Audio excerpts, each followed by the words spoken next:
Hey guys, this first video we're going to do is going to talk about the global map and the local map. It's not going to be very exciting, but I'm just going to kind of quickly do an overview of all the information that these maps can provide you. Now, starting off, you've got two hotkeys to know, M as in Mike and N as in November. M will open up your world map and N will open up your local map. We will start with the local map right here. The local map will provide some good information for you. It'll tell you the risk tolerance or threat level of the zone, indicated by the color of the diamond up here, either being blue, yellow, red, or black. It'll tell you the number of friendly and enemy players in the zone, as long as you are in the royal zone, and the royal zone or zones being indicated by any zone that is in the royal continent here, any of these zones, that'll tell you how many friendly and or enemy players are there. It'll tell you what tier and what resources are going to be available in that zone. Furthermore, the local map is used for some pretty cool stuff when you are being ganked or when you are ganking. And here's what I mean. Let's say that I am out farming or gathering and I'm running around on my mount and some reds see me and they're trying to come kill me. Well, I can open up my local map while I'm moving and kind of see where I need to go to avoid getting stuck in the terrain or running into a trap, or change my angle of approach to move away from getting ganked. Additionally, if you were on the offense side of this, you can see which paths the person you're pursuing is trying to go, and then take a path to try to get in front of them and cut them off. So when you're running, use your local map to figure out where you need to go to avoid ganks or to capture your prey. Furthermore, local maps also provide some other information, specifically when I'm talking about the royal cities. Royal cities being Fort Sterling, Thetford, Martlock, Bridgewatch, and Lyndhurst, and Caerleon. So these cities have local production bonuses. Each city has a different local production bonus from the other cities. So if I zoom in and go to Lyndhurst and I click on the Lyndhurst title here, I will see a drop-down menu right here. And if I click this arrow, I will see the local production bonuses for Lyndhurst, meaning that if I refine fiber or I craft swords, bows, arcane staves, leather helmets, or leather shoes in Lyndhurst, I have a higher crafting or refining bonus for this city. I'm telling you this because it is 99% of the time worth your value and your time to transport your resources to craft in the proper city. Every city, like I said, has a different production bonus for refining and crafting. So if I was going to refine fiber, it would be worth my time to bring all of my fiber down here to Lyndhurst and make sure I do it here in the city because of the increased yield that I'm going to get from doing it here. Now, I'll cover this in a lot more detail in another video, but I just wanted you to know that this information was here and present to you. Additionally, we can see there is a time up here above the city. Now, Lyndhurst is not going to go into battle, but if I go out to a black zone and I look at an area like a Battlebray Plain and I go into this area, I see that from 2100 to 1 a.m. UTC, which is server time, so it's 1351 when this is 2100, this zone is going to be open for battle starting at 2100 until 1 a.m.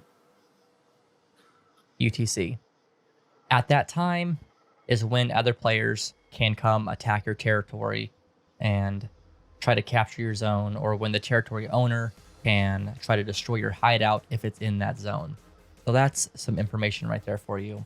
Additionally, it also indicates the level of the zone, which can be upgraded and leveled up.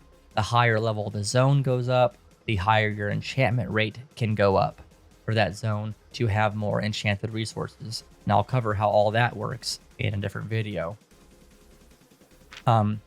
Keeping that information in mind, the map can indicate a lot of things. So now that we're looking at the world map, we can immediately tell a few things. The threat level of the zone indicated by the color of the diamond on the map's title. We can indicate what tier the zone is by the Roman numeral in front of that diamond and the name, as well as seeing how many entrances and exits are out of that zone. Solid pathways are going to indicate roads. Dashed pathways are going to indicate quick travel tunnels between zones or shortcuts that you can take. It's important to note that if you are going to go through a tunnel into a red zone, that the tunnel itself is also going to be considered hostile in red. So if we were going to go from Elden Hill into Runnels Sink, the zone in this tunnel is going to be considered hostile and you can die there.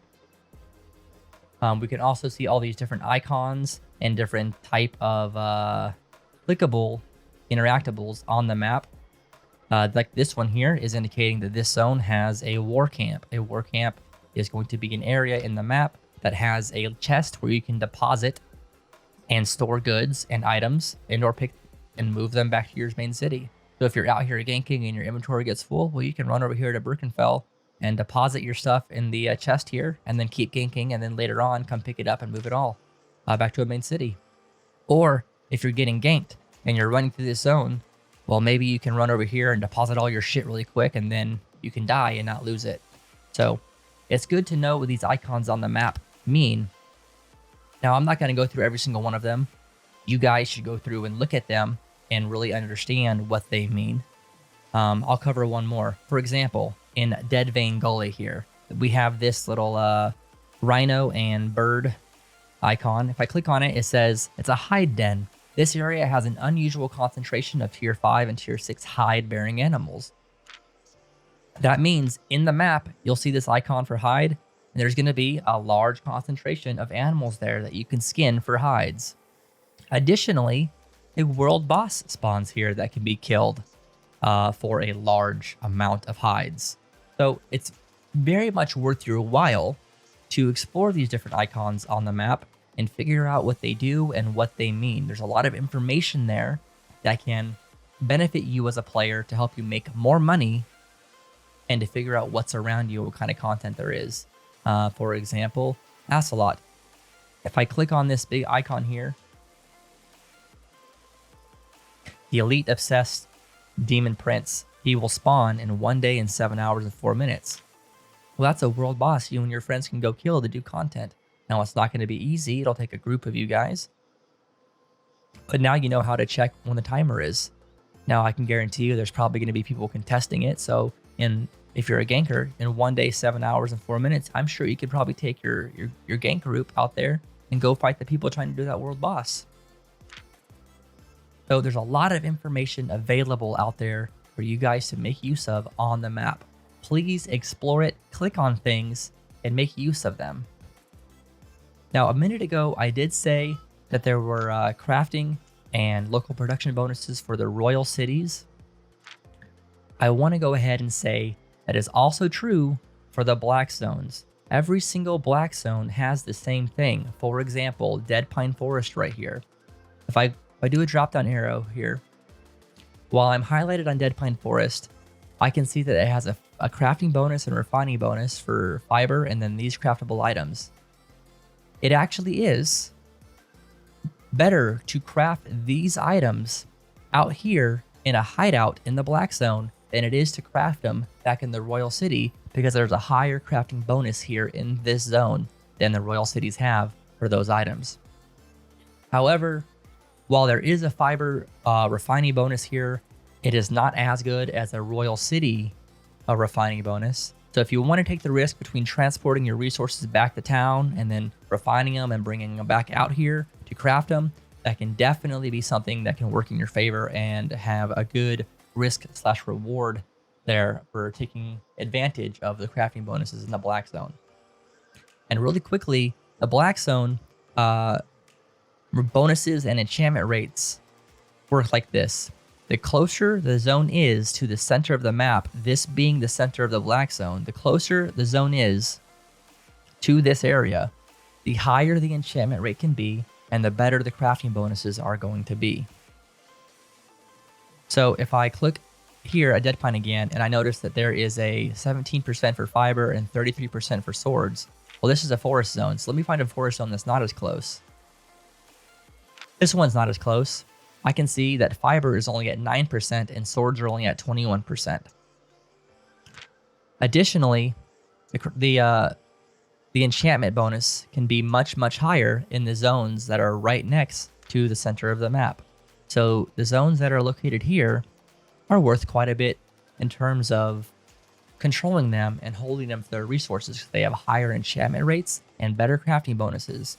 So it's a pretty good area to be living in, or your alliance for your alliance to capture, or your guild to hold.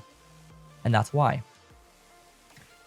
These lights you see out here in the black zone, they are the indicators for the zones of where the portals are for you to enter the black zone from the major cities.